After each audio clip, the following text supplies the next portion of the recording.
Hervé Morin est avec nous ce matin, bonjour. Bonjour Jean-Jacques Bourdin. Est-ce que quand on est ministre, on doit voyager en train ou en avion?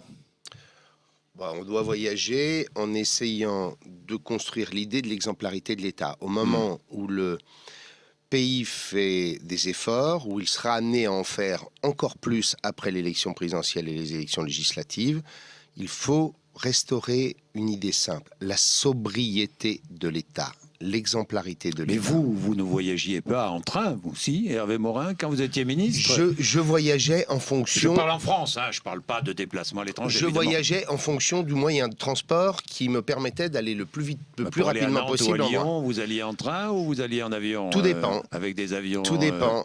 Tout dépend. Voilà. Tout dépend, oui. Mais ça ne doit pas être une règle, ça, non? Est-ce qu'on ne doit pas se forcer? On doit s'obliger. Je veux dire, ce que je vous dis, c'est... Certains nous disent que c'est une question de sécurité, mais je ne vois pas en quoi on est plus en sécurité. C'est pas une question de sécurité, ça c'est très clair. La question, elle est simple. Si vous dites au pays, il faut faire un effort collectif, l'exemple doit venir du sommet. Et le sommet doit être sobre à la fois dans le comportement, dans la parole et dans l'expression politique. Ne pas heurter les Français. Faire en sorte que on essaie de reconstruire l'idée d'une unité du pays. D'éviter de construire un discours qui mette en opposition les uns aux autres. Par exemple, je vais prendre des exemples simples. Est-ce que on a besoin d'opposer les agriculteurs aux écologistes? Les uns et les autres aiment la terre. Est-ce qu'on doit opposer les magistrats aux policiers? Les uns et les autres, on en a besoin pour construire un système judiciaire et pénal qui marche. Est-ce qu'on doit opposer les fonctionnaires aux salariés du secteur privé? Certainement pas. On a besoin d'un secteur public performant pour que le secteur privé puisse produire. Voilà, me semble-t-il, ce que doit être le comportement d'un chef de l'État. Bien, Hervé Morin, puisqu'on parle de chef de l'État, parlons de celui qui est au pouvoir en ce moment, Nicolas Sarkozy, qui a évoqué dans des confidences délivrées à certains journalistes une certaine lassitude et peut-être l'hypothèse de sa défaite. Est-ce que vous croyez franchement à ce discours? Franchement? Moi, je le sens plutôt déterminé et convaincu. Donc vous n'y croyez pas? Non, vous l'avez rencontré vendredi. Oui, c'est pour ça que je vous le dis.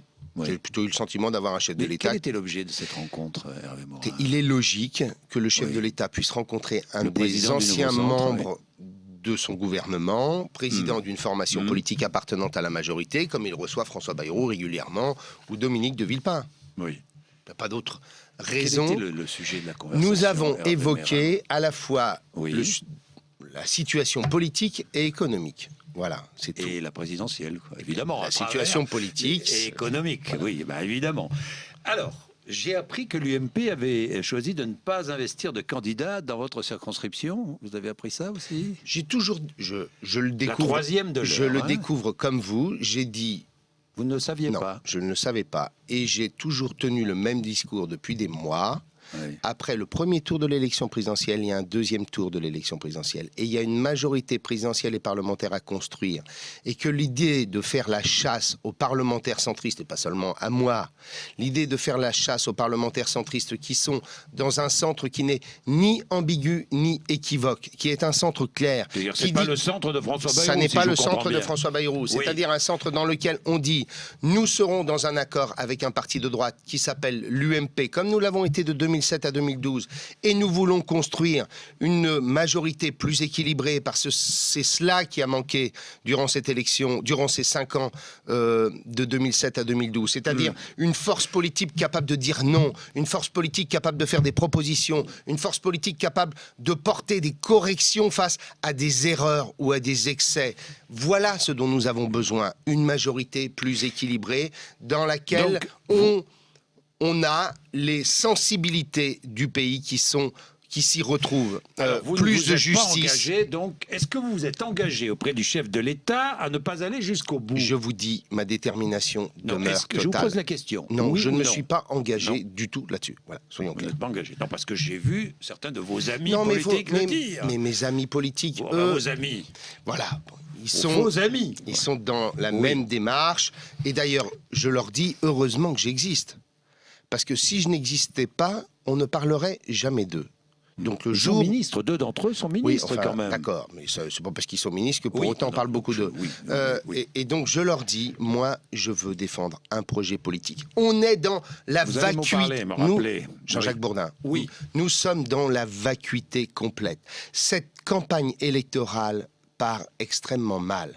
On est dans la démagogie, on est dans le populisme, on est dans l'absence de propositions concrètes. J'attends toujours. Comment? Tant de Mais François rien vu. Bayrou que de François Hollande, puisque ce sont les 2 candidats déclarés, quel est leur projet pour rétablir l'équilibre budgétaire? Et le projet de Nicolas Sarkozy? Ah ben ça, on verra, il n'est pas encore candidat. Bon. J'entendais le discours de dimanche que tout le monde Oui. a trouvé formidable, Vous l'avez trouvé extraordinaire. formidable ou pas, vous? Écoutez, très franchement, il est creux, ce projet. Quelle est la solution préconisée par François Hollande pour revenir à l'équilibre budgétaire? Vous l'avez, vous, dans ce projet? Aucune. La seule chose qu'on sait, c'est qu'il va augmenter les impôts de 30 milliards d'euros. Bonjour le pouvoir d'achat des Français. La seule chose qu'il nous annonce, je vais réduire l'échec scolaire de moitié. Ah bon? Alors comment? Est-ce que c'est simplement en créant 60 000 postes de profs? Qu'il y ait besoin de profs, oui. Mais s'il avait suffi d'avoir 60... Attendez, laissez-moi finir. Mais il y a chaque année des classes qui ferment et des classes qui ouvrent. C'est un principe de base. Oui. Moi, je dis, pour le système éducatif, c'est un vrai suicide collectif. C'est un scandale national. 200 000 enfants qui arrivent chaque année en 6e en situation d'échec scolaire. Et on sait que des enfants ont leur avenir scolaire déterminé à la sortie de la primaire. Et qu'après, vous pourrez faire tous les efforts. Donc les efforts doivent être concentrés sur... Tous les efforts du monde après, vous ne récupérez très peu d'élèves. Et donc moi, je fais 2 propositions, Jean-Jacques Bourdin. Allez-y. La première, c'est de donner l'autonomie aux établissements scolaires pour adapter la pédagogie, les programmes, l'accompagnement individuel, l'accompagnement des familles, maternelle, primaire et collège. J'en fais un seul établissement et je passe un contrat avec l'État pour chaque établissement pour adapter les moyens et pour construire un projet pédagogique en fonction des publics scolaires. Pourquoi, Jean-Jacques Bourdin, je propose cela? Parce que entre des enfants issus d'une zone urbaine sensible, où aujourd'hui, moins de 15% iront jusqu'au bac. C'est pas la panacée, le bac, mais ça montre l'état de l'échec scolaire. Entre ces enfants-là, les enfants de mon village de Normandie, qui ont besoin d'ouverture à la diversité du monde, d'apprentissage de l'art, de la culture, de tout ce qui construit notre monde pour qu'ils soient en situation de réussir, et les enfants d'un quartier favorisé du 8e arrondissement de Paris, vous voyez bien qu'il n'y a pas le même projet pédagogique à construire. Mais les inégalités se sont creusées.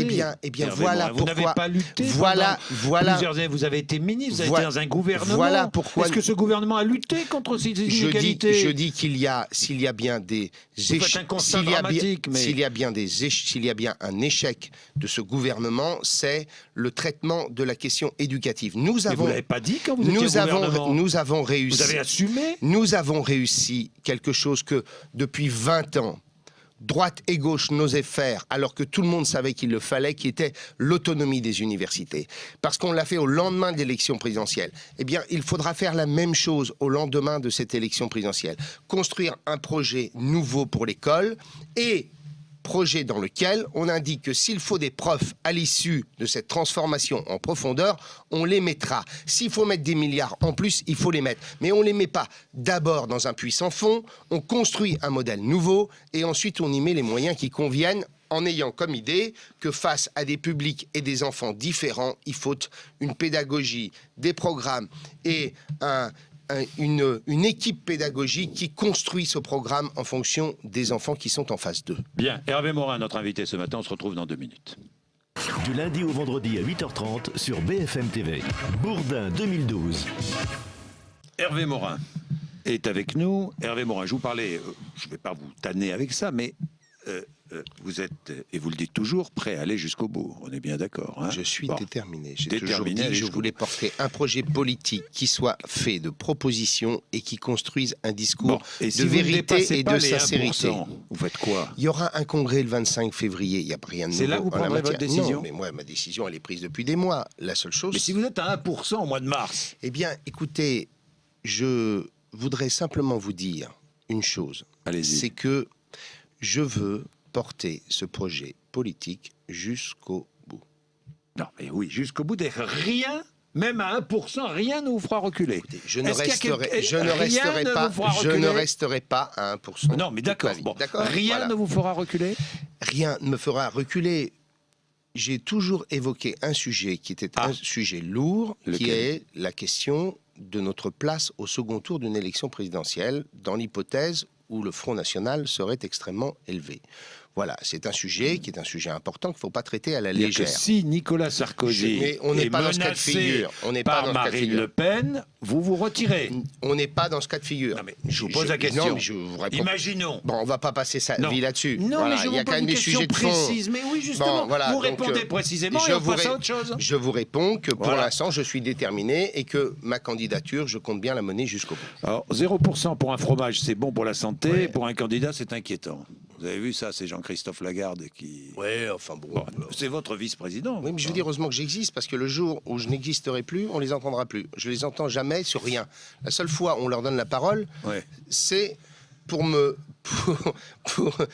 taper dessus. Mais moi, j'entends autre chose. J'entends les militants qui, chaque jour, m'accueillent, se battent. Ce week-end, Vos il signatures y avait plus de 500 personnes qui tractaient mon projet économique. Vos signatures, Mes signatures, c'est en cours. vous en êtes à combien 300.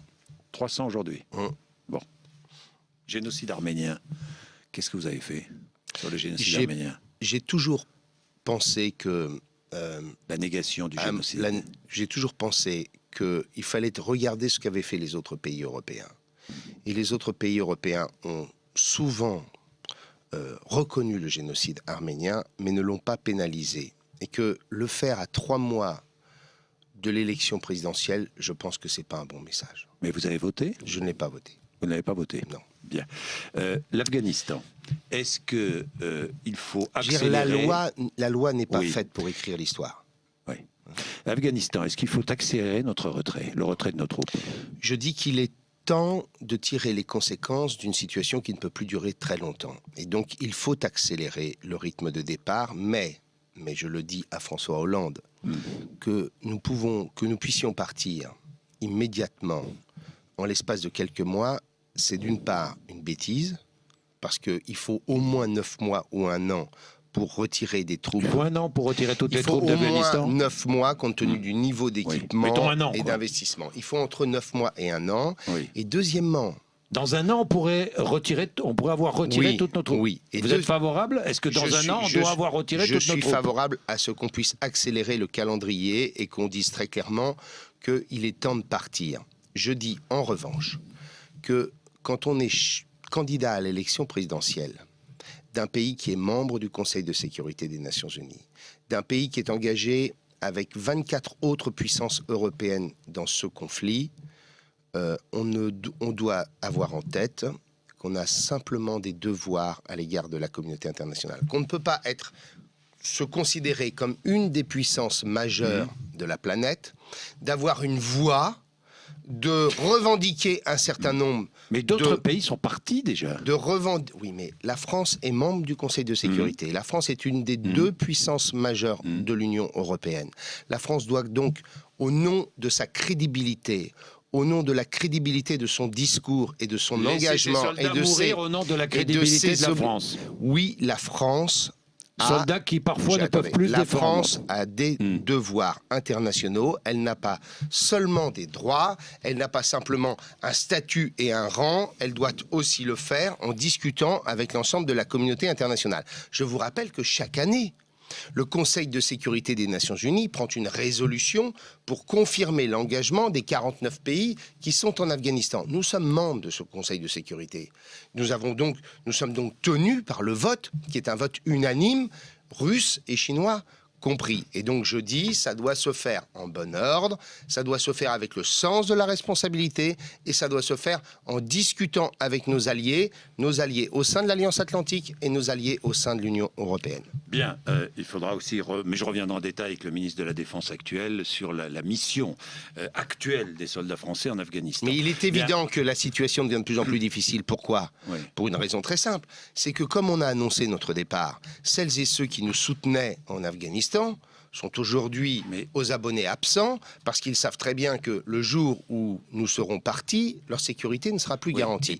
Donc, et quand même, c'est extraordinaire, une armée qui se méfie de l'armée alliée, hein, de l'armée afghane ou de la police afghane. Enfin, Jean-Jacques Bourdin, il y a eu 10 cas de ce genre, mes informations sont bonnes, sur 320 000 militaires et policiers afghans que nous formons. Il faut aussi avoir le niveau des chiffres. Bon, on va débattre là-dessus, mais Hervé Morin, j'ai vu, ça vous a fait rire, tout ce qui s'est passé sur Twitter après votre...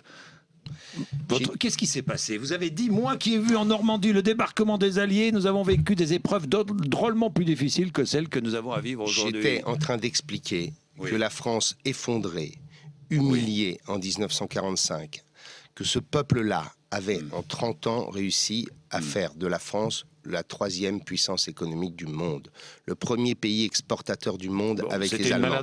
Et donc, j'étais en train de dire que nous étions en capacité de relever le défi de ce monde nouveau qui est en train de s'écrire.